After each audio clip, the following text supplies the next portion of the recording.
this. Now we're recording. Thank you for that reminder. I meant to do that, but chat is open and I will be participating in the chat. I'll be much more helpful in the chat this time, as Carrie and Rachel will be doing most of the sharing end to one. And then I may jump in and help with some of the FAQ as I'm needed, but I'll help in chat more. The FAQ will be coming during this hour. April's working with James right now to upload it to our FAQ. So if you've been on our FAQ page on ahsworldwide.org, it will be there, and it will be there within the next hour. So you can access it there if you've already been there. Most of you probably have. And if you haven't, we'll share a link. Now I want to share a link at the very beginning here. Oh, that's not the right link. I'll grab that here in just a jiffy. I'm going to grab the link for the opt-in form so that you can, here it is, 1 second, let me just grab it. So that you can opt into this. This is a little bit different. We're not going to add the iMaster Math and I Love Language programs to all of your accounts. We're just going to add it to the accounts who want to participate in the pilot and who want it for the duration of their membership on Family Schools. So for any lifetime member, of course, it would be, you'd probably add it regardless of whether you plan to use it or not, and that's just fine. For monthly members, you may have a little bit different way of thinking through that. But we hope that as many use it will provide us with feedback, even if you don't use it as a primary resource, perhaps if it's supplemental to you. But the form will allow you to opt in. So at some point during the summer, when I Love Language and iMaster Math is ready for us to share, where we feel like we have enough content, then we'll add it to your account and we'll let you know about that. In fact, this summer is going to be a little bit different for us with our families because we're going to be having monthly webinars, just general webinars for LiftEd and for family education, people who are interested in starting family education centers, people who are interested in using the I Love Language and iMaster Math programs. Those are all 4 new things that are happening this fall, which is quite, well, we've climbed a mountain to be where we're at today. And we're so grateful to such good people who care so deeply about making what their children have available here on this campus available to you. And not just you, but many other families around the world. And those families have made it possible for us to begin developing some of these things that we've been talking about for years.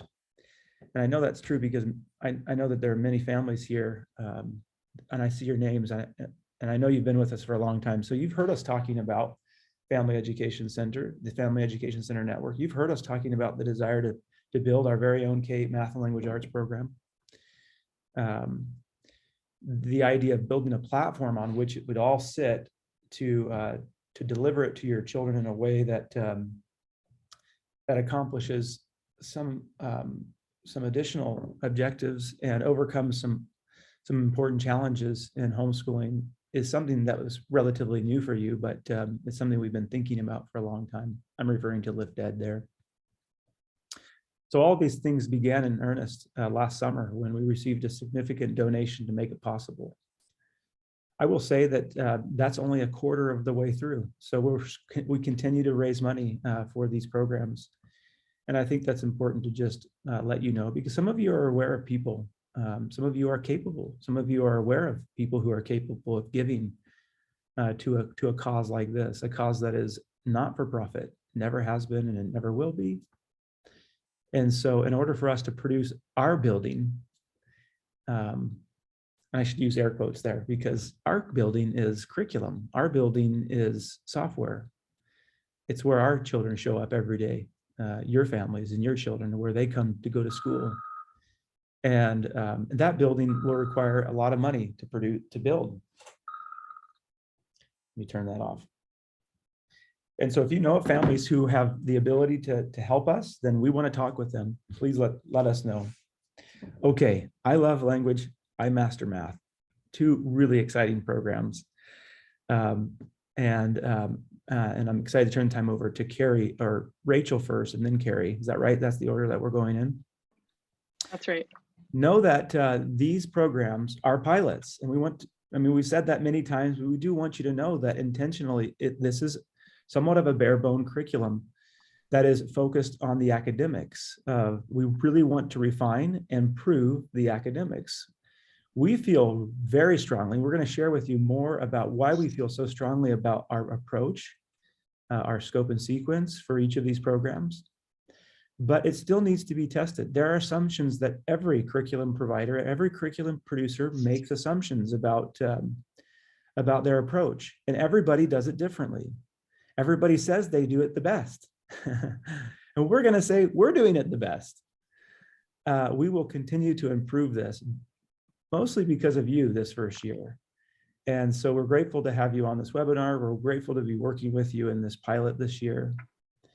And we're excited about where it will come, how far it will come over the next year.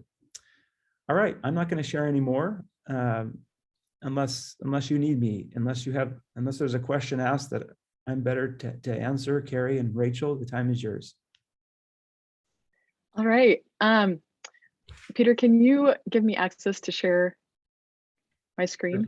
Okay. So while he's doing that, I will introduce myself. My name's Rachel Davis, as he said, and I'm the project manager over language arts. Can everyone hear me okay? Okay, awesome. Just wanted to make sure. Okay, let me see if I can go ahead and share my screen here. Okay, everyone can see this okay? Okay, perfect. Well, I'm so excited to talk about what we're doing in language arts. Very excited about what we're launching and show you the things that we've been working on. It's been a journey, and it's been an awesome one, and we're very excited to show you what we're working on and what's coming. So as you can see on the slide, we will be calling our language arts program I Love Language. And we decided and came up with this name because our program is fun and engaging and will make students come away loving language arts. And so our program will be called I Love Language. So when you hear that, you'll know that's in reference to our language arts program. So before I get into the nitty-gritties of the program, I want to show you who's behind all this content. Let me see if I can. We can see it fine, Rachel. Okay, all right. I see a bunch of people covering my screen, so I want to just move that really quick. But okay, so these are our content writers. So these are all the writers that are behind all of the lessons behind with each of the grade levels. So we have writers who are writing for kindergarten all the way up through 8th grade. There are some writers who are writing some levels who have multiple writers in them, but we're just so grateful. They have wonderful experience and education behind them, and just so grateful for them and their experience and education and all that they bring to the table. And so that is who is writing each of the levels, and wanted to also show you the rest of our team. So these, the rest of our team, all of these women are helping also in the development. So we have people who are advising, doing research for us, editing, people creating worksheets, graphics, writing little readers and passages, and the list goes on of all their other things that they're doing. But this is our incredible team that we're working with, and just so grateful for them and all that they're doing. I wanted to especially introduce Dewan Coombs. So she has been a huge part in this project. She's done a lot of research and helped us in advising in a lot of what we're doing. She has a PhD in language and reading, language and literacy education. And so we're grateful for her, but I wanted to introduce her to you. And I'm gonna actually turn the time over to her for this next part of what's behind all the content and how we came up with I Love Language. So I'm gonna turn the time over to Dewan to kind of explain a little bit of how we started with that. Thanks. So, and I saw a question pop up in the chat about where did all this come from? You're anticipating where we're headed. So I'm going to talk about a couple of those elements. The first one is the standards. So as we were looking Hey, at, Dewan. Hey, yeah, Dewan. yeah, Could you just share a little bit more about you and your background before you share this? I think it's important that they know who you are.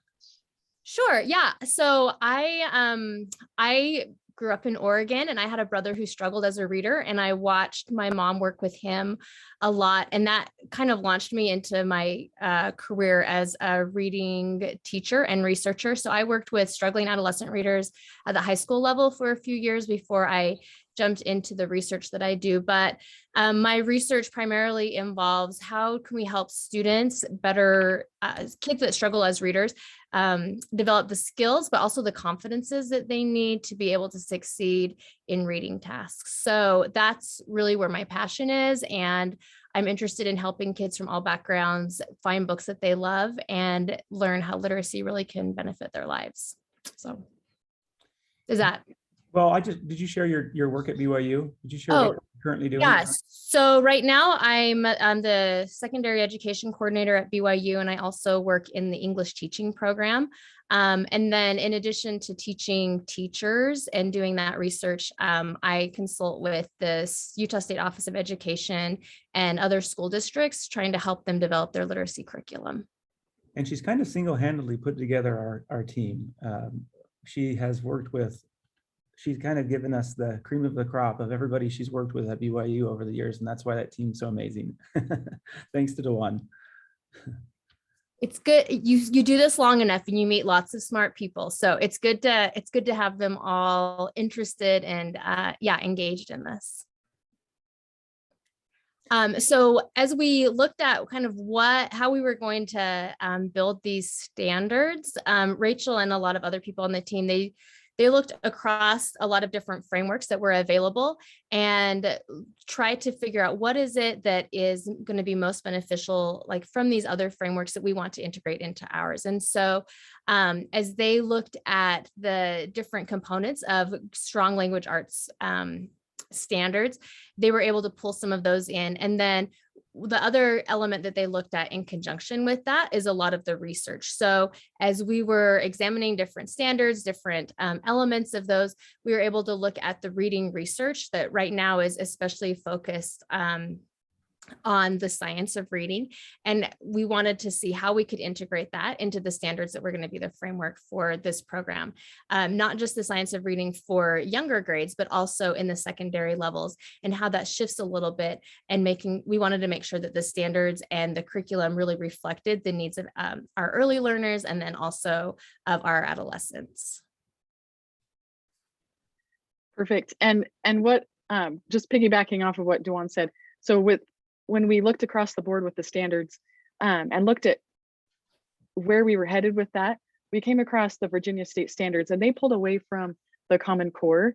So they are not doing Common Core. And so just want to make that known that when we were looking at all the standards across the board, Virginia State Standards,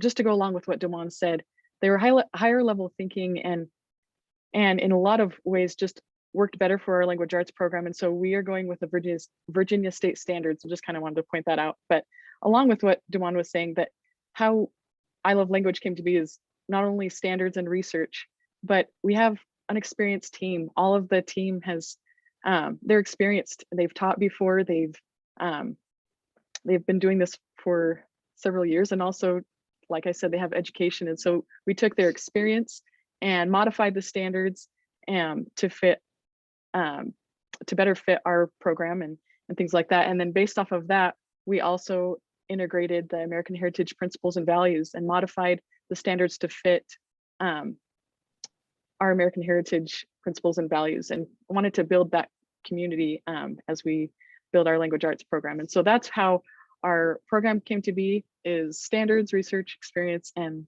American Heritage Principles and Values integrated in all of that. So that's kind of what's behind all the content. So our program Could I add one includes, Rachel? oh, go for it. When we say the word Common Core, I know with this group, it's a huge red flag. It's really important to note that Virginia State Standards weren't pulling away from Common Core. They were In fact, they never adopted Common Core. Their results for math and language arts were so far above the national average. They were the highest in the country year after year, that when that offer came to accept Common Core with a lot of money that was coming, they declined. They were one of just a couple of states that did that. That has been a foundation for some of our research. It's not our scope and sequence, but it is informing our scope and sequence in some significant ways, as it wisely and rightly should, at least how we feel. Is that clear? I just want to make sure that was clear to everybody. That was wonderful. Thank you. I'm glad that you added that. Go ahead. Okay. Okay, so in our language arts program, we are including 3 domains of learning. So we're the 3 major domains are reading, written language, and speaking and listening.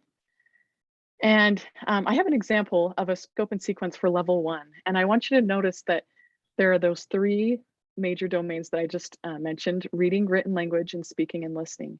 And as we did our research, there are 5 building blocks of reading, and that is phonics, phonemic awareness, fluency, comprehension, and vocabulary. And as you know, we're building much more than just a reading program. And so we incorporated several other important subjects, and we'll be including that.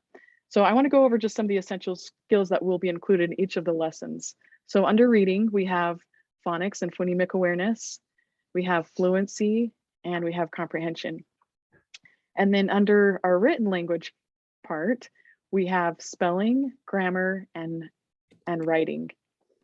And then finally, under our speaking and listening domain, we will have essential skills for communication, vocabulary, and memorizations and poetry. And I want to point out that we'll just be focusing on all the essential skills in all of our lessons, but especially wanted to point out our spellings. There's a lot of questions that several people have about spelling programs. Is it going to be a program that they just hand a spelling list? What kind of a program is this? And it is a phonics-based spelling program. And so all of our phonics and phonemic awareness lessons will teach foundational concepts and skills that will help them with their spelling. So when it comes to their spelling assessments and things like that, we'll be pulling from the phonics and phonemic awareness lessons that will help them get foundational skills to learn how to spell and to help with that. So that's what our spelling program will be like. And I wanted to also just mention that there's a shift. I wasn't going to share this, but given what Peter said, I wanted to just mention this, that there's been a shift in education where the standards for a point of time, they pulled away from this way of thinking as far as phonics and spelling and things like that. They pulled away from that type of thinking, and they found after a lot of research that phonics and phonemic awareness are a huge part of a language arts program and learning foundational skills. And so you'll see a shift in education in a lot of programs going back to that phonics and phonemic awareness foundation and really teaching that in the younger grades. And so it's wonderful to see that, but want to just point that out, that our research has really helped with making that decision.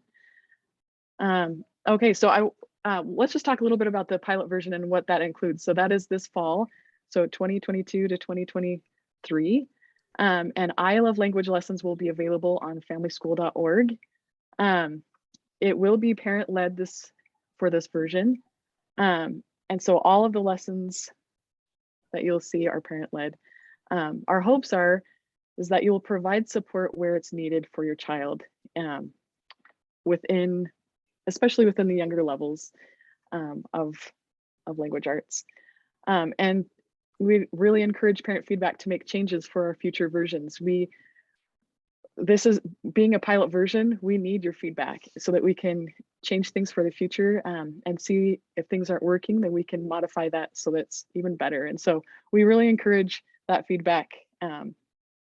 As Peter mentioned at the very beginning, that it will be very simple. The graphics, the illustrations, it still will be wonderful, but it will be very simple, and your feedback will be very important and vital in making this work.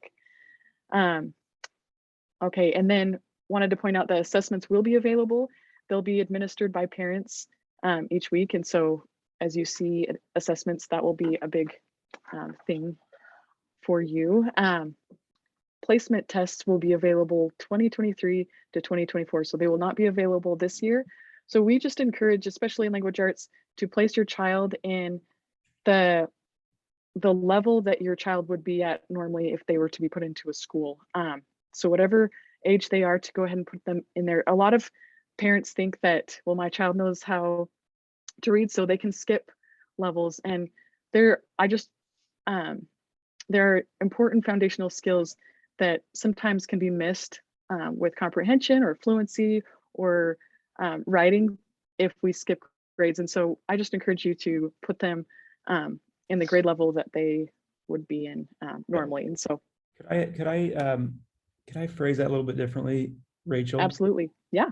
These parents have been teaching their children in many cases for many years, and the level that they're in doesn't, in many cases, doesn't translate to the grade that they would be in. And so they would just look at a level. These families will just look at those levels and they'll decide, oh, my child needs to be at this level. And they might change after a week. They might decide, you know what, we need to drop down a level. I feel like there's some skills that they haven't learned, or as they review the scope and sequence, they might change their mind. But in many cases, actually, it won't line up with their grade. So I just wanted to add that clarification. And then so I don't jump in again on this slide, it's familyschoolonline.org, but these families know that, I think, in most cases, but maybe people who watch the recording wouldn't.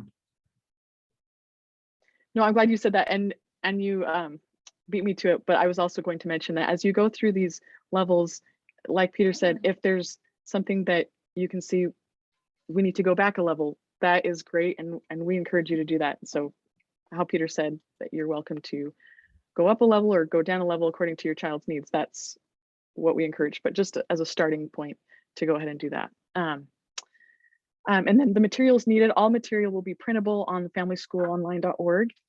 And so all of that will be available on there. Something that I encourage you, especially with the language arts, that will be beneficial is just, and I know a lot of families are doing this already. So if I'm saying this and you already are doing this, kudos to you, but keeping a binder would be helpful in organizing some of the content. There'll be a lot of worksheets and games that will be available to you, as well as printable readers and things like that, that keeping a binder will be helpful with the specific tabs with the different subjects, so that you can also go back and refer to concepts if you need to refer back to the worksheets or things that were provided. So keep a binder, and then also it's a neat keepsake at the end of the year of all the things that they've done within that year. So I encourage you to do that within all the materials that you'll be printing. And then just want to also point out that we'll be all the lessons will be content teaching essential skills in regards to language arts, but we'll have components where we will bring in restored gospel connections and other faiths forthcoming, but there'll be a little bit of for this pilot version, a little bit of restored gospel connections throughout all the lessons. So that's a neat part of what we're doing as well. Okay, one thing that's also unique that we're super excited about is some of the reading supplements for each lesson. So in levels K1, we will be doing little readers for each lesson. And so the little readers will support what they're learning in each lesson. And that's exciting because they'll get to practice what they're learning and see it in a book. And that's exciting for them and gives them motivation to keep going. And then in grades 2, 3, or levels 2 and 3, we'll have passages for each lesson. And so there's an example of both of those. But something that's unique and kind of fun is, and it's a fun experience that we're providing with each of the readers and the passages, is we'll have comprehension questions that support the comprehension part of the lessons. And so you can see an example of that, of the lessons after they read it. We encourage them to go through those so that it can better support the comprehension skills that they're learning. And then there's character traits built in every reader as well as passage. And they're just character traits and a different one every single passage and little reader. And so that's kind of a fun thing, that it kind of gives a theme and something that you can think about for the day. And then the last part on the bottom, and the little readers will also have this, a conversation piece. And this is a wonderful opportunity that you can have with your child where it builds a conversation, and the conversation is taking things from the reader that they read about, but also the character traits. And so it's a really neat opportunity that you can have and facilitate a discussion even with your other children. So just wanted to show those examples to you and show you that we will be providing those with each of the lessons. So K3 will have a, well, let me go back a little bit. Unit, the outline, or sorry, let me go back a little bit more. The levels 4 and 5 are kind of the bridge between K3 and 6-8. And our language arts program will have level 6-8 where there'll be all of the content will be built in units. And so levels 4 and 5 will be kind of a bridge between those two. And so you can see that they're themed units in levels 4 and 5. And this just gives you a little example of some of the units that we'll be doing. So there's 5 units in both of those levels. And so our reading and our writing units are built with literature text also, yeah, they're themed reading and writing units built in with each of those units, but also with literature picked out for that. And we're going to talk a little bit more about the literature in just a second, but wanted to just show you an example of all the units and what that looks like in levels 4 and 5. And then similar to levels 4 and 5, we have 6 units for level 6-8, and they're also the same. There'll be themed reading and writing units built in with the literature. And these units, they're higher level thinking, and they'll have creative assignments built in to support lessons being taught. But in each of these units, like I said, they'll have literature. And I wanted to talk about that for a second. So we have different literature that we have selected for levels 4 through 8, since because they will not be doing the little readers or passages, they will have literature instead. And so I wanted to talk to you a little bit about the different literature strands that we've decided to go with and the reason behind that, and just kind of explain a little bit about that. And then I'll talk a little bit more after she's done, but wanted to go on to just kind of explain the different strands and why we came up with that. Yeah, so as we were looking at some of the texts that have been taught in the past and the texts that families have valued, we really wanted to emphasize some of the great texts there, but also add some that could supplement the interest and the focus of American heritage. And so this first year, if you see that strand on the far left, all of the texts in 4 through 8 are texts that celebrate American history, that look at the founding of the nation and look at big issues in American history. But we know also in the future, as we roll this out into an even more worldwide curriculum, that we're going to be looking at people and cultures that represent a wider range of diversities and interests. And so in the future, we're going to have a few other strands that your families could also choose from. One we call classic foundations, and those are more canonical texts, the classics. So if that's a focus that you really want your kids exploring as they go through the upper grades, then that will be available. But also as we look at worldwide participation in this, we wanted to make sure that we have texts that represent a variety of cultures from across the world. And then finally, the literature for young people. If you think about the way texts have changed since probably most of us were students, there's a lot of award-winning children's and young adult literature that's out there. And so there will also be an option to use texts that are some of these award-winning pieces of literature that also still celebrate the values and the interests of American heritage, but also expand that beyond just this initial focus that we're going to be looking at. Thanks, Dawn. Exactly.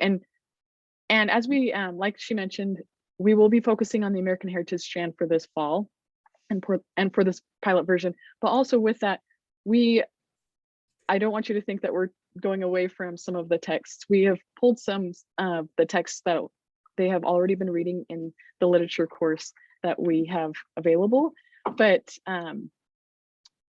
we will be focusing on that. But then in future versions, like she said, we will have other options and other texts that they can choose from. It will give them motivation and excitement to be able to have choice in what they're reading. And so when we say that there's different strands, it doesn't mean you have to choose a strand. There's options, and they can choose within those 4 options of that unit that they're reading or that they're working on. And so thanks to Juan for explaining that. We've thrown a lot at you, and there's more coming with all that we're working on and all the things that we have to show you. But this just kind of gives you a little brief summary of what will be included in the language arts program. And I know at the end we will have a Q&A, and so any questions in regards to language arts, we'll answer it then. But this just kind of gives you a little summary of what we're doing now. So anyways, I will turn the time over to Carrie to talk more about math, and then we will do a Q&A afterwards. So Carrie. Thank you, Rachel. Peter, I just want to make sure that I have ability to share my screen. You do, yeah. In fact, everybody. Okay, all right. Awesome, thank you. So I'm Carrie Nielsen. I'm the project manager over the math program that we're rolling out in August. I'm really excited about it. One thing you need to know about me, though, is I'm Italian and I speak with my hands. So sorry, I'm going to try to sit on them, but I've actually been working on this project in some form or another for about 2 years now. Back when I was teaching full time, I was brought into the initial planning stages, and I started out as a math writer, and I was writing math lessons. And about a year ago, Peter hired me to be over the project. And I've been so happy here for so many reasons that I get to share with you today. I get to tell you all about the fun details of our program, and really excited about that. The first thing that I want to share is why we named it I Master Math. Oh, whoops. Sorry about that. I Master Math. This program was strategically named for several reasons. First of all, math is a mastery-based curriculum, and that is how we've created it. Students can travel along their math continuum at their own pace. And as they encounter each lesson, they will master a particular skill, which will then propel them to the next concept. So it's kind of fun. It really is a mastery-based program, and I Master Math is actually perfect. Let's see. Sorry about that. Okay, before I talk about the details of the program, I just wanted to tell you a little bit about how we developed it and the guidelines, principles that we used to create this program. We first started out on this project wanting to kind of pattern it after Saxon math. And we quickly realized after a little bit, we quickly realized that it wasn't the right route for us to go for a lot of reasons. And I thought that that might be worth mentioning to you here today. First of all, I don't want you to think I'm criticizing Saxon math at all, but I just want to tell you some of the reasons why we went away from that. So Saxon, from my experience, 12 of my 16 plus years of teaching, I've taught Saxon math. So I have a pretty good idea of how the program works. And it works really well in the classroom. It doesn't always work that well in an independent learning environment. As you know, Saxon has kind of this drill and review method that can tend to burn out the children. And parents sometimes have a hard time keeping up with all that's required. You might also know that Saxon uses a spiral review or an incremental approach to teaching. And what they'll do is they'll share a portion of a concept, and then you won't see that next concept again until about 5 or 10 lessons later. And we decided that we wanted to be a little bit more consistent in our approach to teaching, and we wanted to introduce a concept and really develop that concept all the way through. Another reason why we didn't pattern it after Saxon is that Saxon is highly repetitive, and it makes it difficult for the child to progress at their own level, at their own pace. Other reasons that Saxon is hard to use, at least for us to pattern after, the materials aren't in print anymore, and they also have some very specific copyright laws that are hard to work with. So after we looked at Saxon, we decided to review some other homeschooling materials, and we also looked at what was being taught in the public system. We came upon some math standards that were developed by the state of Virginia. Now, the state of Virginia had done a lot of research in developing these standards. We really liked their structure, and we looked into the results, and we were happy with what we found. We found that Virginia math students consistently scored highly compared to other students of other states. We also liked that it wasn't a Common Core curriculum. And so the Virginia standards quickly became the most instructive to us as we put together our scope and sequence.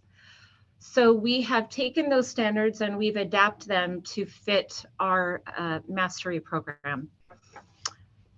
I'm going to share my screen again. Could I also add something here? Yes, Carrie? go for it. I'm surely not an expert in either of these areas, but we've talked to a lot of people, and so I'm making assumptions sometimes that the people advising us or the experts that we've been talking to have a good argument for this particular thing that you're talking about with regard to Saxon. We love Saxon. We use it still, don't we, here on campus? And I know many homeschoolers use Saxon as well. Very simple program. As we've talked with several advisors, experts, you could say, and looked into various programs that are moving in a different direction and trying to understand why, we feel inclined to follow this counsel, this advice that we develop a program that is as equally focused on developing solutions-minded thinkers, critical solutions-minded thinkers, is right for the kinds of jobs that these children will have one day, the kinds of engineers that they'll be, the kind of software developers that they will be. So Saxon is that way of learning develops the skill of computational math, but it doesn't develop the skill of that kind of thinking, the kind of thinking that's needed in the world in which they're going to be going and working. And so, so that was informing a lot of our decisions about developing a mastery-based program, but also some components that Carrie is going to share with you that help the students to think a little bit differently. And I won't share anymore because I know that Carrie is going to show you some of those ideas. Thanks, Peter. Behind every good program are the people, right? So I want to share with you the people behind our math development team. We have put together some really phenomenal lesson writers, and this is our bread and butter. As you can see, we have a really great group of well-educated and highly experienced people. These writers happen to live all over the country, from Arizona, Wyoming, Missouri, Pennsylvania, and even Virginia. And our writers from Virginia, that's actually really helpful since they've had some hands-on experience in teaching the standards that have guided our curriculum. So I'm really proud of this team. I'm going to show you another slide. We also have on our team very highly educated content advisors, whom I'm so grateful for. And these advisors have given us feedback on the content of every single lesson. And of course, we can't forget our graphic design team and our editing team. Again, we could not do this without a great group of people. I'm really proud of them. We've done a lot of pivoting in the past couple of years, and they've been very agile in, going with those changes. And I'm so grateful for their hard work and efforts. So let's go over some specifics now. There are 5 areas or domains of learning within our curriculum. And you'll see on this slide that there are 5 different areas. The first one is number sense. And within number sense, this includes counting numbers, comparing, ordering, the relationships between numbers. The second domain in our curriculum is computation and estimation. And within this domain, all operations, that is adding, subtracting, multiplying, dividing, are present. Also, decimals, fractions, and practical applications. The third domain is measurement and geometry. Within this domain, we'll include topics like money, calendar, time, the US customary system, the metric system, shapes, angles, perimeter, area, volume, etc. The fourth domain is what we call probability and statistics. And within this domain, we'll include topics, we'll include topics like obviously probability, graphs, charts, etc. The final domain is algebraic thinking. And this includes things like patterns, sorting, classifying, equality, equations, variables, expressions, linear functions, all of those great kinds of things. Now, I should say that every level, K through 8, contains each of these 5 domains of learning. The next thing that I want to show you is a really broad scope and sequence for each level. You'll see on this slide that it's kindergarten through level 2 or grade 2. And you'll see in kindergarten under number sense, first they learn about numeracy and what numbers are. They learn about counting and part to whole relationships. As we travel through to the 2 upper levels, we move on from some of those concepts to comparing numbers, ordering sets, ordinal position, etc. So you can see that some of the concepts are touched on in every level, but just added to.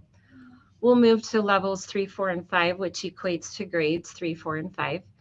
And you'll see that, in number sense, we move on from counting to level 3. We'll talk about ideas like place value and so forth. Now, let me add that this scope and sequence will be available on the website. There will be a link. I believe it'll be linked to question number 7 in our FAQs. So don't worry about digesting all of this right now. This is just a really broad overview. And finally, levels 6, 7, and 8. Now, again, referring to number sense, kindergarten talks about counting. We get to number sense in level 6, and we're all the way up to ratios, integers, exponents, perfect squares, etc. So you can see that every domain will be taken into consideration in every level. My next slide is just really quick basics of our program this year. And Rachel already mentioned this, but it will be a parent-led resource. It is a pilot year. It is going to be a basic, structure that we are going to use your feedback in making it better. We want to hear from you. We want to make it better. We know that your input can be very valuable, and we're going to rely on that for this year. So within every lesson, we're actually going to dive into a lesson, but this is just a really quick overview. There will be a preparation section, which will be your friend as a parent. This will help you to know what materials will be needed. There's a Math in My World section. And this is really probably my favorite part of all the math lessons is Math in My World. Like, how does this concept relate to the child? And you can see over here on the right-hand side of this slide, this particular lesson has to do with counting. And counting is something we do every day. We do it at the park. We do it when we make pancakes. So does it matter how much milk or flour or eggs we use to make pancakes? Yes. So using the correct number is so important. Anyway, that's just a quick visual of what Math in My World might look like. Within our lesson, we're really excited. We have interactive formative questions. And I'm going to show you exactly what that means in just a minute. We have a Sum It Up section where the concept is summed up and a challenge is given to the child, a way for them to apply the concept that they've learned in that lesson for the day. Each lesson will also have practice problems, 7 of them with a key. And these practice problems, we call them DOKs. DOK is just a shortened way of saying depth of knowledge.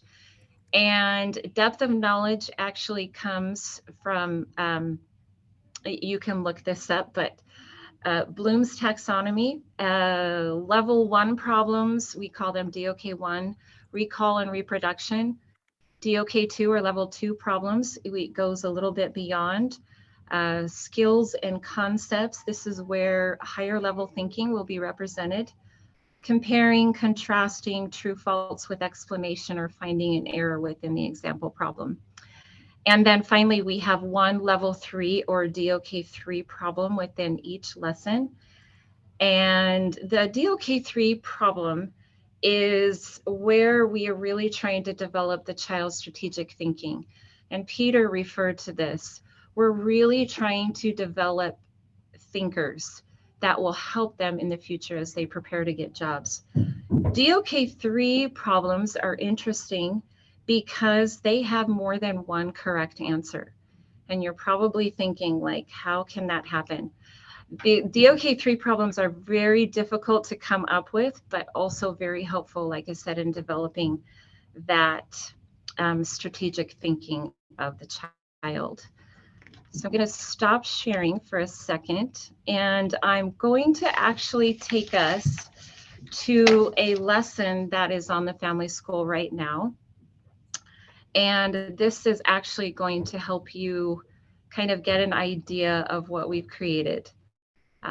All right, here we go.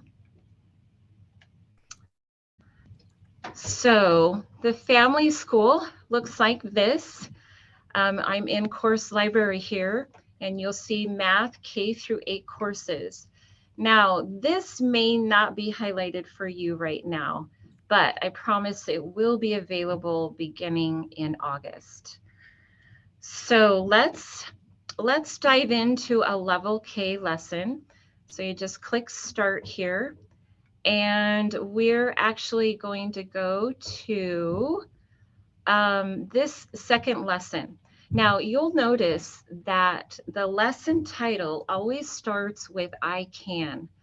And this I can statement, we call it, is not only the title of the lesson, but it also outlines the essential skill that we want the child to master for that particular lesson. So here it is, I can count 10 to 20 objects in a given set. So we're going to go here. And again, the title's listed here, the level's listed. We're going to dive deep today. So here we go. Now you'll notice the preparation section. I referred to this a little bit earlier. If you click the drop down arrow, you are going to see everything that you will need as a parent to help your child with this lesson. I want to kind of take a break here and talk a little bit about manipulatives. So we've thought long and hard about manipulatives. we've tried really hard to name the manipulatives that would be easy for you parents to get a hold of. You'll see in this lesson tally sticks. We also have tally stick cards, number cards, and abacus. Okay, so you can imagine that in level K and 1, there will be a lot more manipulatives that will be required.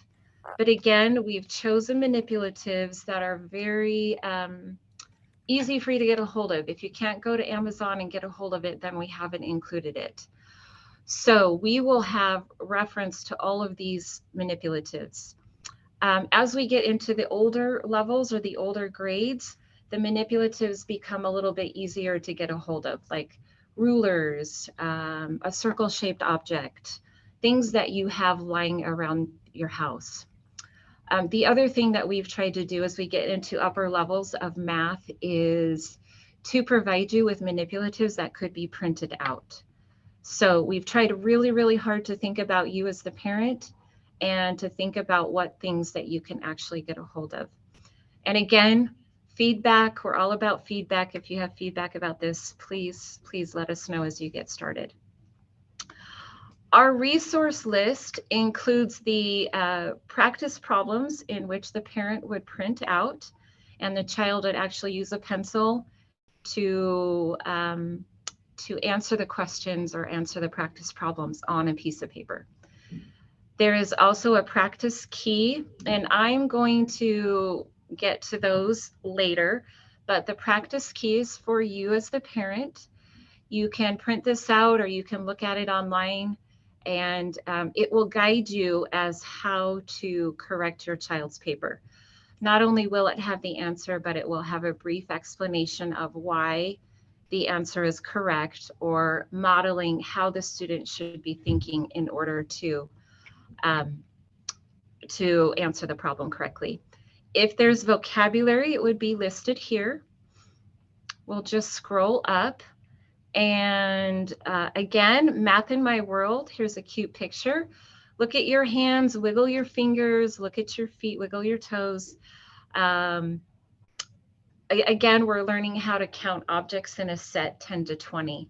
So we're referring to the child's hands and toes and feet in order to get them to have an understanding of what 10 to 20 might look like. We move right into our math lesson, and typically the math lesson is structured so that the concept is taught. Then after the concept is taught, you'll see lots of great images here, but after the concept is taught, then a problem is given that we, in air quotes, go through together. Let me see if I can get down to that.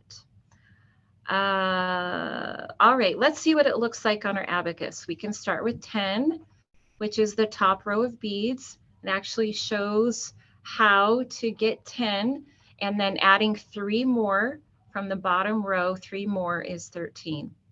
So after they kind of go through these problems or this concept together, then they're given an opportunity to try it on their own or try this problem. So here we see how many umbrellas. Use your tally sticks and abacus to count the amount. So the child, you would help the child go through this problem, and to check your answer, you click the drop down arrow.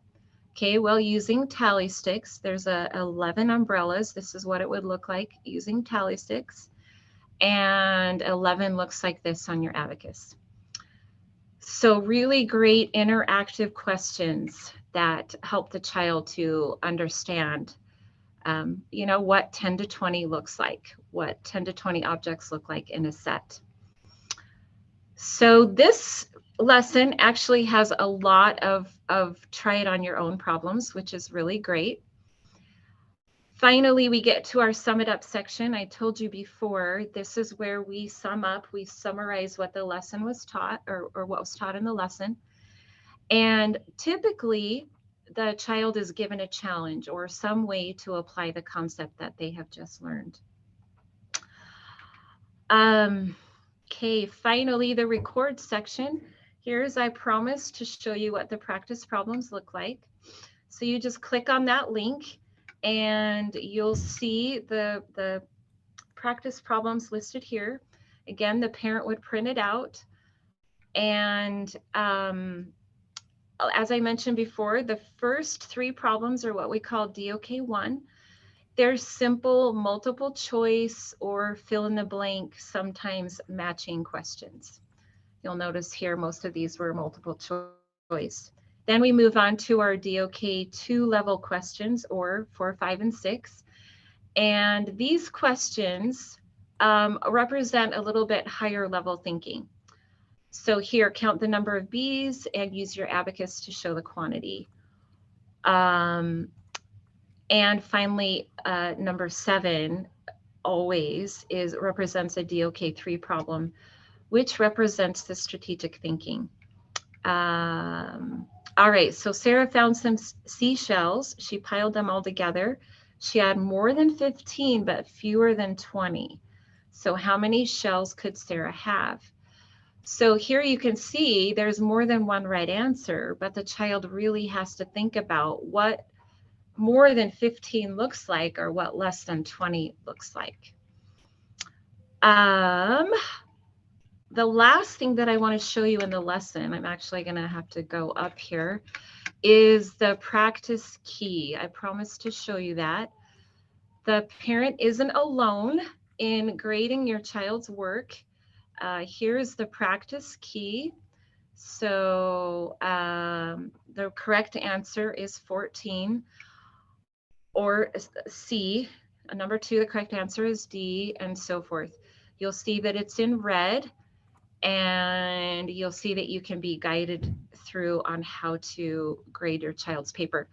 Obviously, the solutions here in the kindergarten level are much simpler than they might be in a level 8.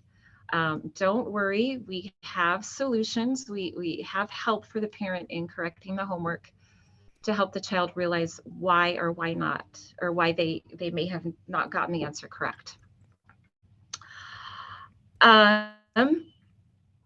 So I've talked a lot. I've given you a ton of information here, and I don't expect you to know all of it. It's a good thing that this is being recorded so that you can go back and watch it. Isn't that right, Peter?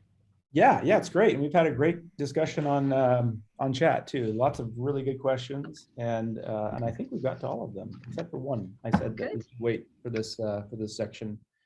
We're at the top of the hour.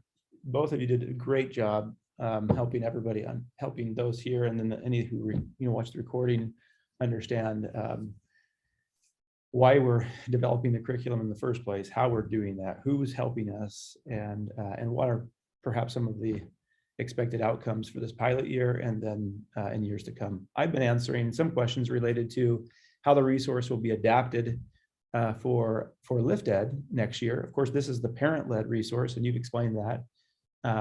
Perhaps important to some people is how the resource will be adapted so that it can be more student facilitated in years to come, and where that will reside. And of course, anything that's student facilitated will be on LiftEd, and anything that's parent facilitated will be on Family School. We'll be improving both of those. We'll be improving. It'll be kind of 2.0 next year for parents, but it'll be version 1.0 in LiftEd next year. And so we'll have a pilot of that curriculum, which will be available for free. As we've mentioned, every LiftEd founding family will receive every course that we ever produce for free. And so they won't buy this. They won't buy the pilot in LiftEd, and they won't buy it as an add-on ever. But that's pretty exciting for LiftEd. As far as Family School is concerned, and the parent-led resource that we're experimenting with this year, that will be refined significantly by you and by other families and students who look through, who use the content. It's interesting in practice. You get so much good feedback. We had somebody who just commented a correction that was confusing to them on the lesson you were showing, Carrie. And I said, well, that's precisely the kind of feedback that we're looking for this pilot. In practice, it doesn't always go as planned.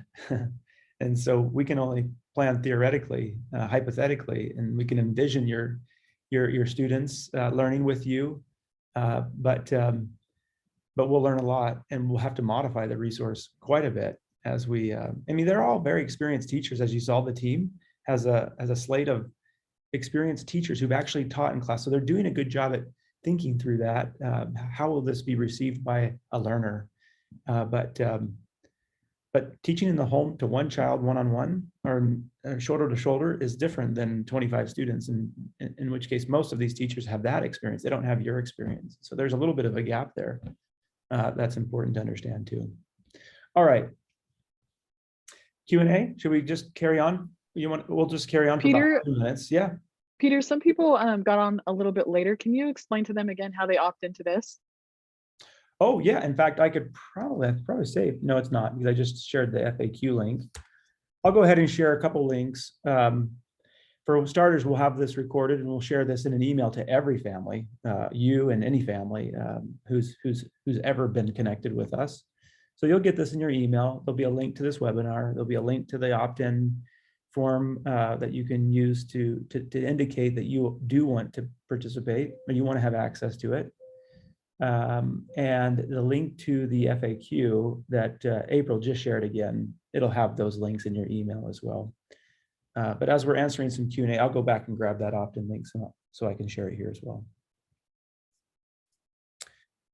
We should just use digital hands. That worked really well for the FAQ. So if you have a question you'd like to ask, I'll start it off with the question that was asked that I referred to you, Carrie, in the chat. And the question was, how long should they expect a lesson to be for math at various levels? You give kind of a range, that would be helpful.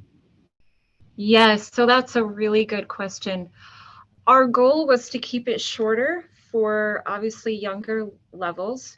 Our goal was about 10-15 minutes to do the lesson. Now, that does not include the time to do the practice problems. As we get into upper levels, we could see that a lesson might take more like 20 to 25 minutes, and then the additional practice problem time.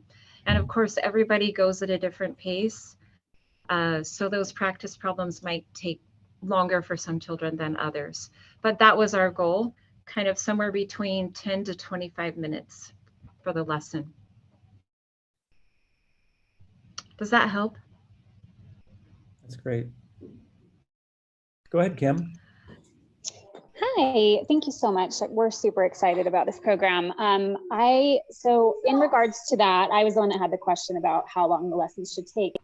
I'm wondering, I know that there's 35 or 36 units. So is the idea that we teach just one lesson per week and then the practice problems a little bit each day, or and I also have the same question kind of for language arts, if it's like one lesson per week is the anticipated length and then there's follow-up work so that we're still working at it every day, or if it's just one and done in the week. So that's a really good question. If you don't mind, I'll answer that first, Rachel. So our idea is that you would do the lesson and the practice problems together in one sitting. However, it's very adaptable and you can work it however you want. Maybe one day you might want to do the lesson and the next day you might want to do the practice problems. It's really geared toward the child and their pace. So let's say, kindergarten has only 42 lessons. Obviously, that's not going to cover the, the typical 180 days school year or whatever it might be. Again, this pilot version will only have lessons and practice problems. As we get to our next version, we're going to be adding in things like review lessons. So you might look at the lesson on counting and there might be a review lesson. What does a child need to know before they start counting objects 10 to 20? So there will be review lessons, the lesson, practice problems, and additional practice problems. And additionally, we'll add assessments as well. So this pilot year, there will be less resources for you to use. But the idea in the coming version will be that you would have something to do every day with the child in math. Hopefully that answers your question, Kim. I think. And piggybacking off of, sorry, there's an echo, so I felt like I was repeating myself. Similar to what Carrie was saying with math, this is very geared towards your child, what their needs are and everything.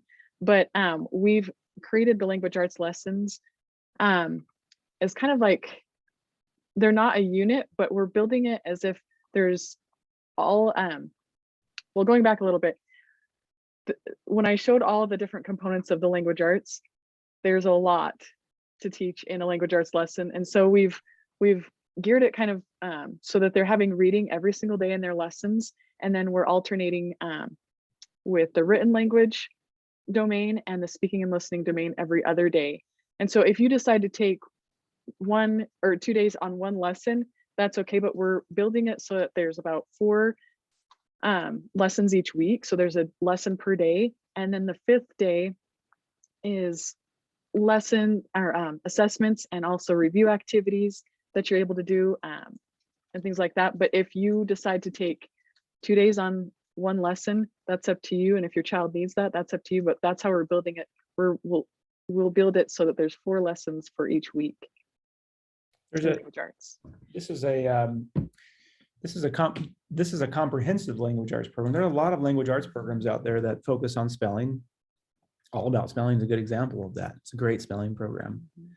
And then you have programs that are really good writing programs like IEW, many of you use. But we felt strongly that we needed to have, if we're going to build this, we're going to build it in a comprehensive way. So all the disciplines of language arts are included, even literature, which we've taught in a silo in years past, will be included in some ways here in this language arts program, but also in other ways that are included as more cross-curricular in the other subjects in LiftEd, not in family school, but in LiftEd.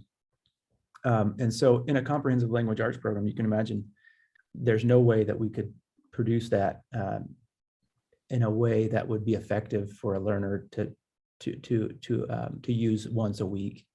Now, like Rachel said, if you wanted just a spelling program, you could pull out the spelling pieces of that. Or if you wanted just a writing program, you could pull out the writing pieces of that.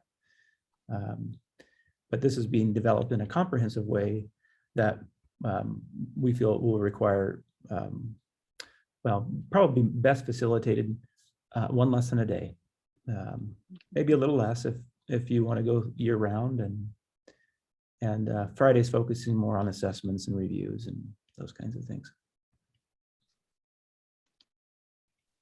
Gigi, is that how you say that? Gigi? Yes, that's how you say, Gigi. Thank you. I just wanted to follow up on a question that I asked in the chat. I'm just looking for a better understanding of the transition from the mastery-based math program to the spiral-based math, or Saxon, that is currently being offered at AHS Online. April had mentioned that there shouldn't be a problem for the pre-algebra level, but I was wondering about the algebra levels. And this is because I have used both programs previously, and my kids usually score 2 grade levels above when they have used Saxon math in a nationally standardized test. But the year that I use a mastery level, and I know it depends on the program, they actually score 1 grade level below. So my concern is a little bit the transition if they choose to go to the online program after, the family school. Does that make sense? Mm-hmm. Yes, I think so. And I can speak to that, Peter. If you have anything you want to add, feel free. But our program, we feel, is very rigorous. And I apologize for not mentioning that earlier. From the research that I've done, the concepts introduced in levels of our program are introduced earlier than they are as compared to Saxon. So we feel like our program will be more rigorous, meaning they will get to those concepts sooner than Saxon does. So your concern about going from our program to the Saxon program in our AHS Online, we feel like that transition will be very smooth. And we feel like again, our program will introduce these concepts to the student sooner than Saxon does. I don't know if that answers your question. Does it? Let me add to that something, Carrie. Because she started with something that I don't know is true. She's the first part of your question, Gigi. I don't think this is a mastery-based versus spiral. The idea of spiraling and reviewing, coming back to and reteaching, that's a method that is a good method that Saxon uses. That's not what we're talking about when we talk about moving away from Saxon in some of their methods. That's actually a method that we're incorporating into our math program that we're continuing. In fact, much of our program in both of these programs adopts the good methods of many programs. I think that's one method we keep. Yes, Gary? Yes, but yes, I was just going to maybe clarify what I meant by that spiral review. Review isn't bad. Review is a great thing. What we aren't doing is touching on a concept, going to another concept, and then coming back to that first concept. That's the spiral review that I was talking about. We will incorporate review for the specific concept at hand. All I meant to say is that our concepts will be foundational. One concept will be mastered, and then the next part of that concept will be mastered in the next lesson. So instead of having space between parts of a concept, there will be no space. We will just build on to that particular concept, whether it be money or fractions or decimals or whatever. That was what I was trying to explain about that spiral review. Yeah. Okay, that's helpful. There's a couple other points here that we should probably clarify about mastery-based math. One of them is that that we can't tell if a student has mastered a concept in a parent facilitated resource. And so although we're calling this I Master Math for parents, the adaptive learning side of this won't be available in the parent-led resource. I want everybody to know that the mastery-based assessment that we can do when a student is learning in a student facilitated way on a platform, it's not something we can do when a parent's learning independently. We don't know, right? We don't know what they've scored on that test, and we don't know where the holes are in their learning. You will know that, and you can teach it that way and encourage going back, and you can identify when we're doing a review and they're missing a concept and need to go back and review another concept, and we can help point you to those resources in our parent-led resource. But this will all be done in an automated way in LiftEd. So the word mastery takes on a whole nother level of application and effectiveness in an online resource. When we can have them take a test, a review quiz or a review test or an assessment at any point, and based on the questions they get right and wrong, we can identify where they have some gaps. They may have mastered a concept 2 months ago, but we're going to come back to that in our reviews and in our assessments, and we're going to identify if they've lost mastery in any way. And if they have lost mastery, we can show them immediately. Oh, it looks like this rung or this skill is not closed anymore. And we can show that to the student. Do you want to close that rung? We want you to close that rung, because if you move forward without closing this, or maybe we'll even prevent them from moving forward until they've closed it again. And so they won't move forward in math with any gaps. That's the point. That is the Khan Academy. That's Salman Khan's theory and philosophy about math, which we agree 100% with, that math is one of those concepts that students can master, and they can move forward at their own pace with mastery. so that there aren't gaps in their learning.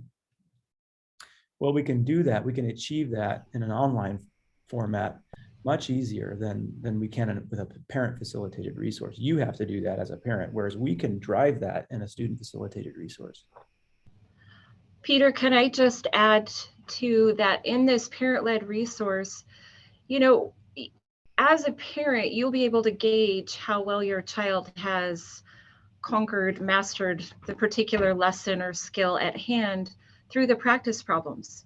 You'll be able to see, are they able to answer these problems, you know, quickly and easily?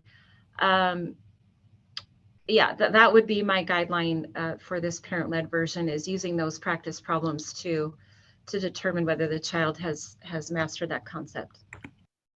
There will be a placement test for math next year, though, for all of our levels of math. Not this year. I saw that question and answer in the chat, and just so you're aware that it won't be available this year, but language arts math will have placement tests so that any student within the, you know, any parent-led family using the family school and the iMaster Math and I Love Language programs will have an assessment test that they can take that will tell them, all right, if scored this way, then we would recommend this level, but we don't have those. We won't have those for this year. Can I just add, Peter, in the transition from the K-8 program to AHS Online, there will be a placement exam there. And Carrie has done a very careful analysis of how prepared students will be leaving our program and going into AHS Online. And she found that most students will be ready for Algebra 1. That's kind of what we're aiming for, but they will have a placement exam that your child will have to take in that, and they will assess your needs when you get to AHS Online. But April, thank you for mentioning that. Like, I forget what I have done, but you are right. Thanks for mentioning that. I would say also note that we will be developing an Algebra 2 course. At some point, we will develop all of our math program from K to 12, as we are with the language arts program. For language arts changes significantly in high school, becomes more of a writing focus. And I don't know, what is it in high school, Dewan? It's writing focused, isn't it? There's writing, but also the complexity of the text that they use increase. So more, yeah, preparation for college. Yeah. Oh yeah, like college prep, right? Okay. So that'll just be, I think, a couple of years before they're not, before this question becomes a moot point or a moot concern. They won't be transitioning from iMaster Math to Saxon. They'll just be continuing with our K-12 iMaster Math program all the way up. Okay, who's next here? Anna Marie and then Natalie. Hi, so I am a lifetime member of the family school and I've really enjoyed using it for a while now. I also signed up for the Lifted program, and I am also, last year I started a private micro school, and I wrote an email to April about that so that she knew what I was interested in doing. So but that's different for right now. What I have a question on is if a student is going from, for example, Saxon book 6.5, would they just jump into the 6th grade or the 7th grade level in the math? That's my first question. Then the second question is, when they finish a school year, let's say they finish in May, will these programs allow them to pick up, let's say they didn't finish all the material, will they be able to pick up where they left off, you know, in August when they start again, or do they just start on a new level? Okay, good question. I'll answer your first one. So you were talking about a child who uses Saxon 6.5, which is typically the 5th grade year. So yes, we would anticipate that the child would move from 5th grade to 6th grade or level 6 in our program. Now, the great thing about that though, so we feel like our program is more rigorous. So if your child gets into our level 6 and they're cruising through the material, you know, they can go as quickly as they want. So let's say they get through level 6 very fast and they start into level 7 before the school year is over. I mean, I think that's one of the beauties of our program, is that the child can go at their own pace. Now, picking up where they left off, now I just want to make sure that I understand your question. As far as I know, your child will be able to pick up wherever they left off within the family school curriculum. Will that be so, like, if they transition from the family school curriculum to in the 23-24 year and they're using just Lift Ed, will they be able to go, like, if they got 3/4 of the year, or let's say I had a student that was just, you know, just kind of going a little bit slower and they get halfway through, will they pick up that next fall halfway through where they left off? Is it like recorded or kept in the system, or should I keep track of that?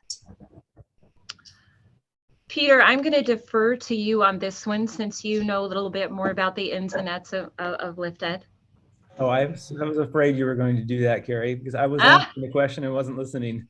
Oh, I'm ahead. so sorry. So, I can paraphrase. Yeah, go ahead.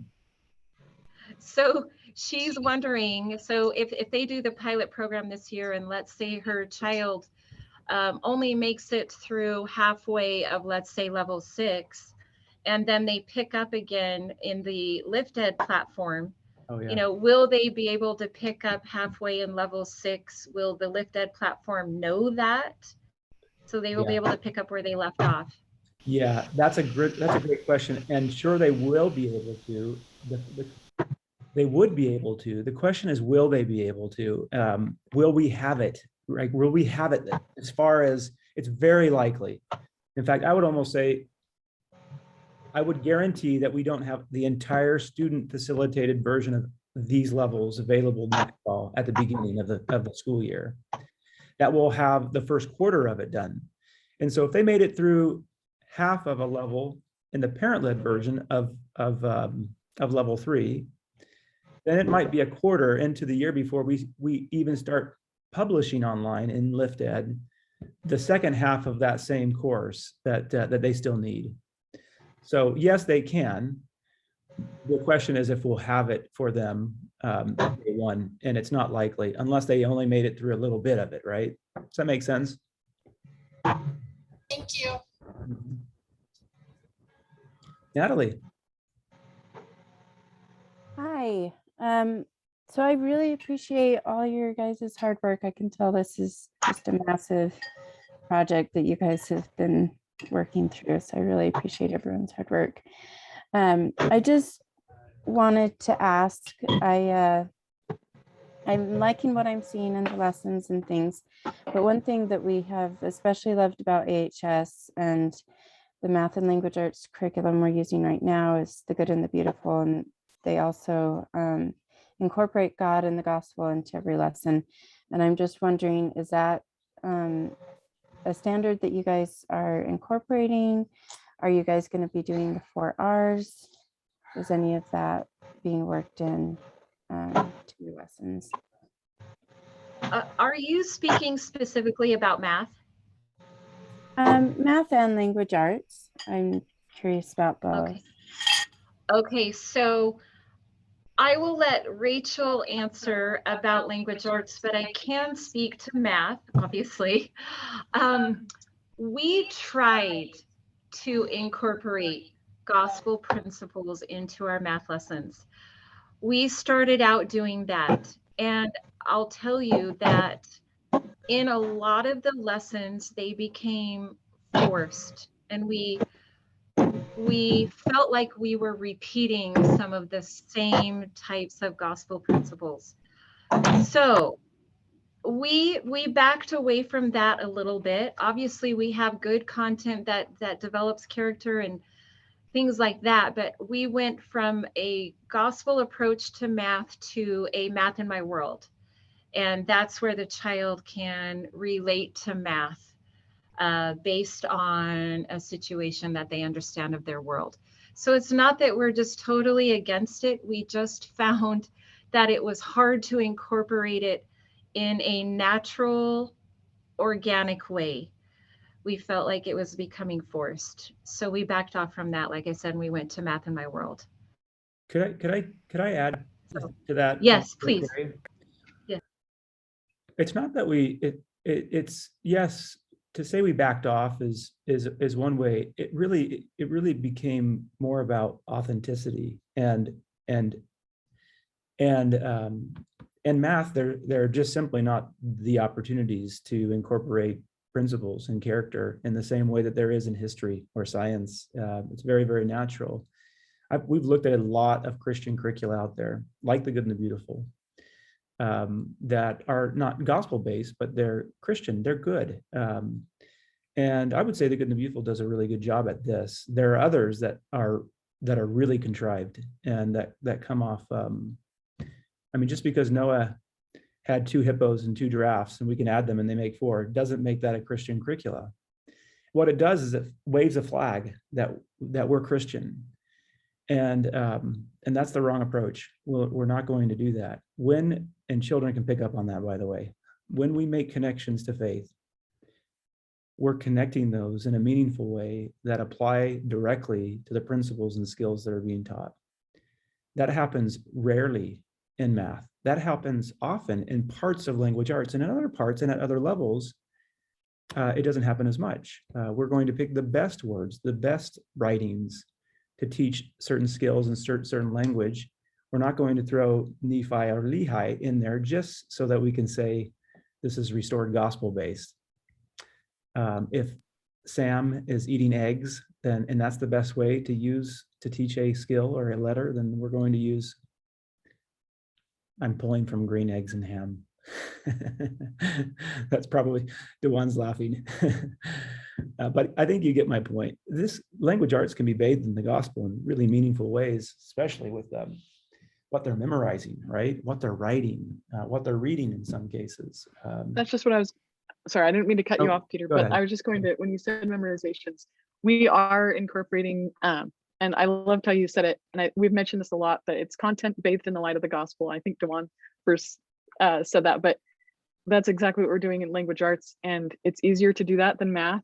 And but the memorizations, we're having them still memorize scriptures and things. So when you mentioned memorizations, Peter, I just wanted to say, yes, we are incorporating that into the language arts program.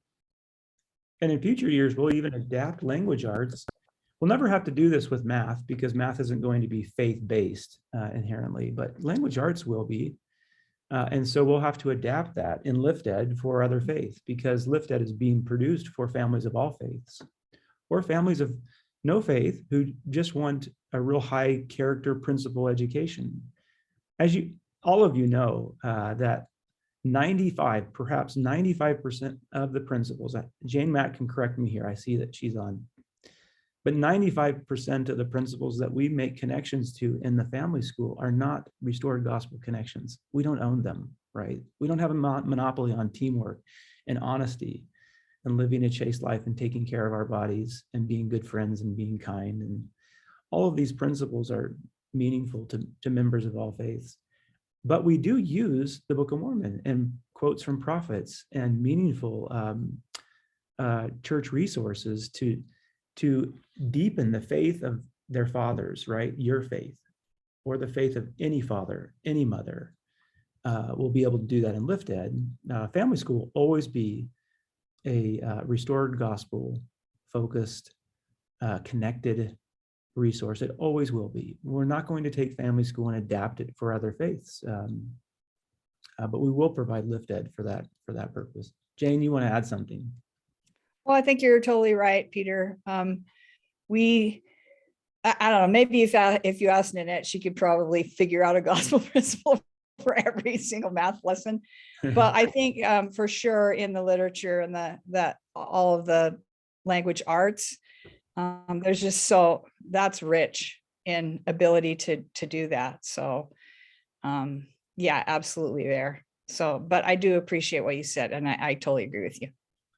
And parents using the parent-led resource can do whatever they like, right? If they see a connection that they would like to make it.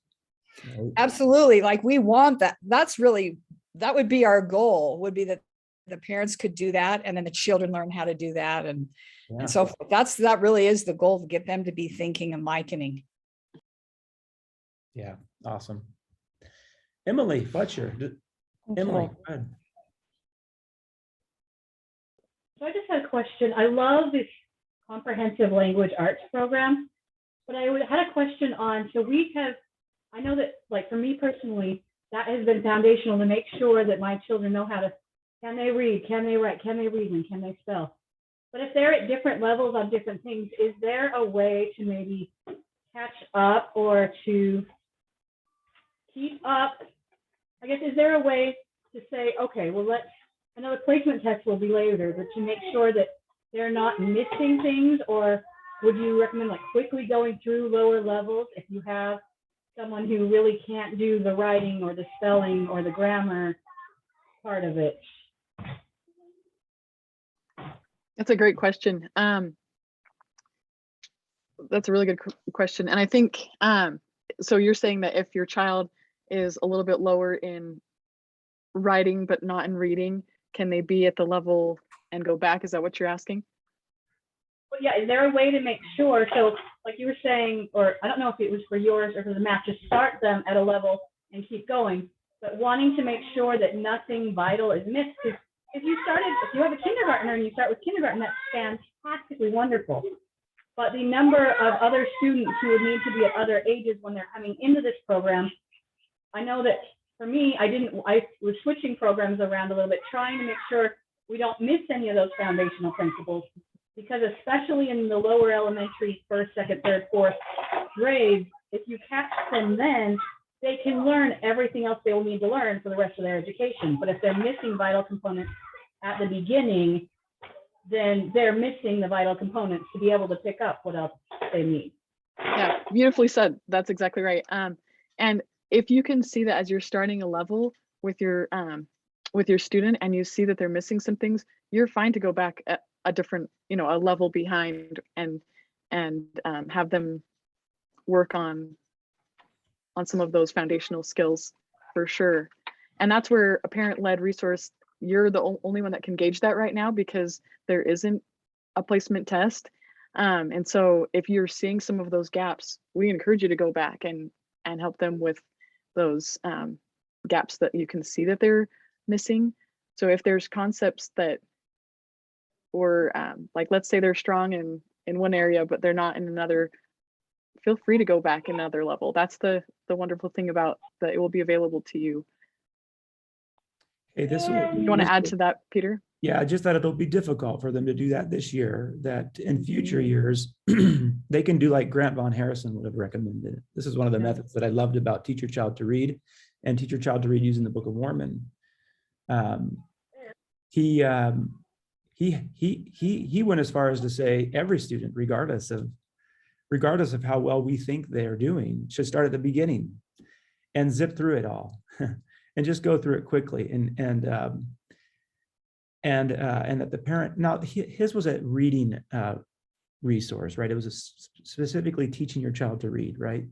So it's one thing to say zip through one level or two levels at most. It's another thing to say go through 8 levels to get to level 8 of your language arts curriculum. I'm not recommending that, but perhaps you start a level younger than what you think, and you do that during the summertime in preparation, or you do that at the beginning of a school year and then just move through really quickly.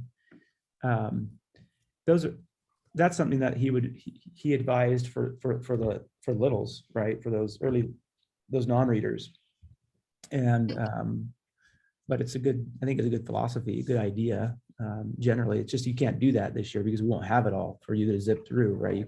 You won't have a full level at the beginning of this year. You'll have the first month, maybe month and a half, right, Rachel, of language arts, and we'll be producing it as you're using it. Yeah. Right. And that's kind of what I was also mentioning earlier when I was presenting. I had a couple of parents that talked to me about, well, my child can read, but they're not very good at writing, but they're reading at a 5th grade reading level. Can I skip to level 5, even though they're in 2nd grade? And that's what I was kind of mentioning before, is just, I advise not to do that, because they are skipping some of those foundational writing skills and other things that are in language arts, to, even though they're strong and maybe they're reading at a 5th grade level, don't just jump around like that, especially where it's a full language arts program, to really hone in on those foundational skills so that they are mastering all of those skills in language arts. Okay, So would you maybe be Cami. the first couple, like the first or second month, or the first month of the first year, the first month of the second year, and just kind of see as they're going along the course? If they're bringing them out month by month? Say that again, Emily. I didn't catch it. Yeah, you were cutting out, sorry. Would it be possible to like go through, they're only going to have the first month of each of these levels. Go through the first month of level 1, go through the first month of level 2, go through the first month of level 3, and just kind of catch it as it's being built?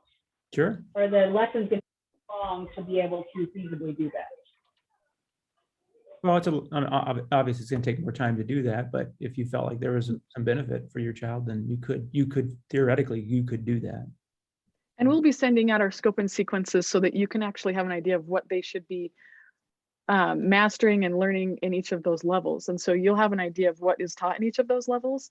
And so you're not having to go through each level. You should be able to kind of research each level and have an idea of where to start that way. Okay, so they do have the scope and sequence, even though they don't have the actual month. Yes. We have a lesson by lesson scope and sequence that we're following, and we will share our scope and sequence with you with what that level will be touching on. And so we will provide that so that you can have an idea of where to place them. Thank you. That actually would answer. Thank you. Mm-hmm. Thanks, Emily. Thanks, Rachel. Let's wrap this up with Cami, Molly, and Kim. So we'll answer these 3 questions, and then we'll end our webinar for today.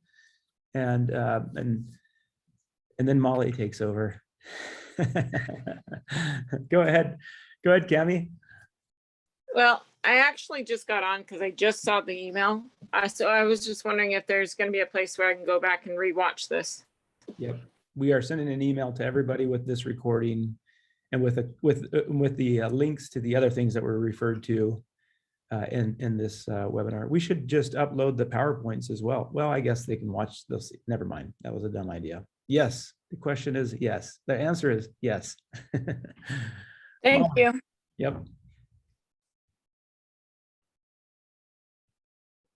So just to be clear, at the very beginning of this webinar, you talked about how Family School is having math and language arts, and that's the pilot, and how it's going to be refined and all of that. I've been telling people that math and language arts is going to appear, which now I know is wrong because they need to opt in. And I've told, I haven't said that it's going to go away at some point. Is it moving to Lifted, or will math and language arts continue to be available in Family School for those who don't have children, that they want to put in Lifted? Oh, well, for sure. We'll never take it off of Family School. It's a great parent-led resource, and many of in fact, perhaps most of our families that are with us today want to teach. That's why they're doing what they're doing. So yeah, the parent-led resources will continue to improve right alongside with the student facilitated resources. It's just the parent-led resources will always be on Family School, and the student-led resources will always be on Lifted. Right, and Lifted, when math and language arts is over there as well, it's going to have videos and things that the math and language arts will not have in Family School. It'll have its own learning path, much like the learning path in Lifted. It'll have its own learning path with the different stops that you can see that Carrie's and her team have built out. Same with Rachel's curriculum. It'll have the exploration learning even that they haven't even built out already, that will give them the ability to go deeper into concepts and skills and activities and projects that will be forthcoming and part of Lifted. Perfect for the clarification. Mm-hmm. Okay, Kim, best for last. We're back around. Okay. I think you started. Yeah, Did you? I know we're coming full circle here because it's related to my first question. I just like to kind of visualize what my schedule is going to look like as I'm considering my options. So I just want to make sure I am clear. So language arts, you have about 4 days planned per lesson with all the varying things in the comprehensive language arts program, correct? Yep. And then for math, it's just the one lesson that has the practice questions with it that's intended to be done all in one day. So currently I'm doing like 3 to 4 math lessons a week with my kids, and they progress pretty quickly. I've been kind of adapting Good and the Beautiful to be more of a mastery program for my kids because they're a little advanced. But I'm wondering if theoretically, if they're mastering each lesson in math and there's only 36 math lessons for the year, and I'm doing 2 to 3 lessons, is that going to be too aggressive? Like, do you recommend us doing the 1 lesson a week and letting it sit till the next week? Or can we progress that quickly and potentially complete 2 math levels in 1 year? Okay, so I'm going to have a hard time answering what is best for your child. Honestly, I feel like you are the best person to answer that. If it were me, I would not want to admit my child too quickly in math. I've actually done that before. I did that with my youngest child, and I had him take an advanced class. Anyway, it didn't work for him. But again, I would leave that up to you. How would you deliver our pilot program to your child for this year? Like I say, if it were me, I wouldn't want to propel my student more than 1 level a year. Carrie, But that's my opinion. Wasn't part of what she said incorrect though about the number of lessons? Which she said she inferred that there were 36 lessons in a level, but that's not the case, right? I may have misheard at the conference. Yeah, how many lessons are there? Okay, so each level is different. Kindergarten has about 45 lessons. Level 8 has more like, I believe it's 85 lessons. So they're going to vary depending on the level. And level 4, for whatever reason, has around 80 lessons as well. So they're going to vary. So it won't be as low as 36, but it might be as low as 45, like I mentioned in kindergarten. Okay, thank you. Yeah. Well, I think this went really well. If you're still on, I would love. I'm not fishing for compliments here, I promise, but I would love to know on a Likert scale of 1 to 10, 10 being you're jumping out of your skin, so excited for the pilot of I love language and I master math, and 1 being I'm totally out. Sorry. What are you? Just chat it, and I would have added a poll, but I'd like to just see quickly how people are feeling. And we're not looking for we're not looking for a specific answer. We will have a good group of pilot families in this. It makes little difference how many. Well, I guess it makes some difference that there's a kind of a critical mass of feedback that we're getting, but it won't take very much to get that. Awesome. It's good to know. Good to know. Well, again, thank you everybody for being here. This has been a fun hour and 45 minutes with you. Always seem to go a little longer than what we plan. If you, we have 1 more webinar next week that we are planning for the AHS online program. And I think between those 3 webinars, we'll have covered everything that's kind of new in what we're offering by way of products and services to families for the coming school year. Like I said, there'll be some forthcoming webinars throughout the summer, probably targeted at specific groups that are participating in specific pilots of programs, and just so that we can all be on the same page and go together. That is the tagline for LiftEd, is all together now, and really that's the hope, is that we can be together in many ways, not just in geography or or online or in our purposes and our mission, but also in the kinds of resources that we're providing and services that we're providing, that they all do go together in a meaningful way that connect and support families. so that you can realize the divine potential of your children. That is the vision and mission of American Heritage School, that we serve parents worldwide in assisting them in realizing the divine potential of their children so that they can become more useful in the hands of building the kingdom of God on earth, increase faith in and knowledge of the plan of salvation, develop a love, understanding, and appreciation for America and the founding fathers, develop the basic skills and knowledge to be able to make self-education a lifelong pursuit, learn to discern between right and wrong, truth and error, conduct themselves in all aspects of life as Christians, and develop self-government of mind and body.